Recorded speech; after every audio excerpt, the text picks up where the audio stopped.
নমস্কার বন্ধুরা, আমার সাধারণ রান্না চ্যানেলে তোমাদের সবাইকে স্বাগত। আজ আমি পটল আলু দিয়ে চিড়ুয়ার তরকারি করব।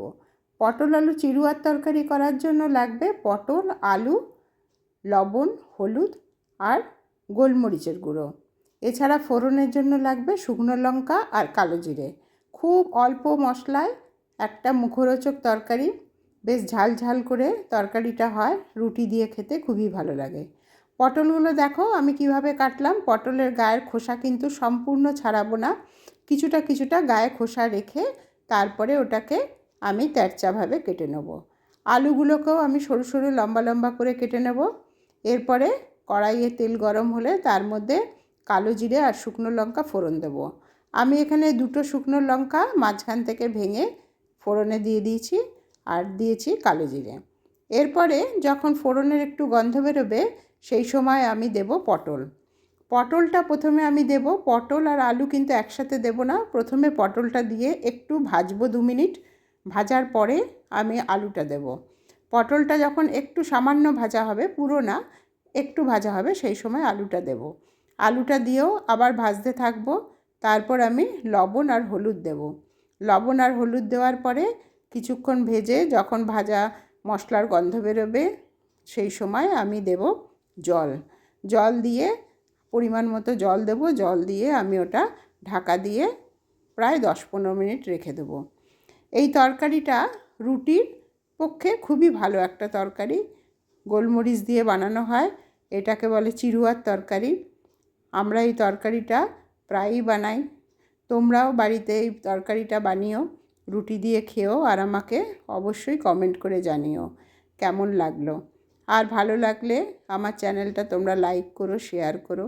যারা আমার চ্যানেল সাবস্ক্রাইব করেছো তাদেরকে অসংখ্য ধন্যবাদ। আর যারা এখনও পর্যন্ত আমার চ্যানেল সাবস্ক্রাইব করে উঠতে পারোনি তারা প্লিজ আমার চ্যানেলটা সাবস্ক্রাইব করে দিও। তোমাদের আশা করি আমার রোজকার রান্না ভালো লাগবে। আমি বাড়িতে রোজ যে রান্নাটা করি সেটাই আমি তোমাদের সাথে শেয়ার করার চেষ্টা করি। যারা নতুন রান্না শিখছো তাদের পক্ষে হয়তো একটু উপকারে লাগলেও লাগতে পারে, কেন রোজ বাড়িতে বেশি রিচ রান্না ভালো লাগে না, একটু হালকা রান্না হলে সবাই খেতে পারে আর সেটা ভালোও লাগে। দেখো পরিমাণ মতো জল দিয়ে এটা আমি ঢাকা দিয়ে এখন 10 মিনিট মতো রেখে দেবো। 10 মিনিট পরে যখন ঢাকা খুলবো তখন দেখব পটল, আলু সব কিছু খুব ভালোভাবে সেদ্ধ হয়ে গেছে। এই সময় আমি ওপর থেকে গোলমরিচ দেবো। গোলমরিচের কিন্তু ব্যবহার একটু বেশি করতে হবে। আমি এখানে কোনো কাঁচা লঙ্কার ব্যবহার করিনি, শুধু ফোড়নে শুকনো লঙ্কা দিয়েছি, গুঁড়ো লঙ্কাও আমি ব্যবহার করিনি। সেজন্য আমি চা চামচের 1 চামচ মতো গোলমরিচ এখানে দেব। গোলমরিচ দেওয়ার পর খুব ভালো করে খুন্তি দিয়ে ওটা নাড়িয়ে সব কিছু একসাথে ভালোভাবে মিশিয়ে দেব। গ্যাসের আঁচ কিন্তু এখন হাইতেই রয়েছে। এরপর সব কিছু মিশিয়ে নিয়ে আমি গ্যাসের আঁচ অফ করে আবার সামান্য গোলমরিচের গুঁড়ো আমি ওপর থেকে ছড়িয়ে তারপর ঢাকা দিয়ে রেখে দেবো। এই সময় কিন্তু গ্যাসের আঁচ অফ করেই গোলমরিচটা ছড়াতে হবে, তাহলে এই গোলমরিচের গন্ধটা খুব ভালো থাকে তরকারির মধ্যে। এই গোলমরিচের গন্ধটা খুবই ভালো লাগে আর রুটি দিয়ে তো খেতে খুবই ভালো লাগে। তোমরা সবাই এই রান্নাটা কিন্তু বাড়িতে করো। আর দেখো তরকারিটা কিন্তু কেমন খুব শুকিয়ে গেছে তাও না, একটা বেশ গা মাখা ভাব আছে, পুরো ড্রাই না, কিন্তু একটু একটু সামান্য একটু আছে ঝোল।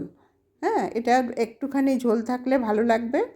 আর গোলমরিচের গন্ধটার জন্য তরকারিটা খুবই টেস্টি হয়। তোমরা সবাই খুব ভালো থেকো, সুস্থ থেকো। আর পরের দিন আমি আর একটা নতুন রেসিপি নিয়ে তোমাদের সামনে হাজির হব।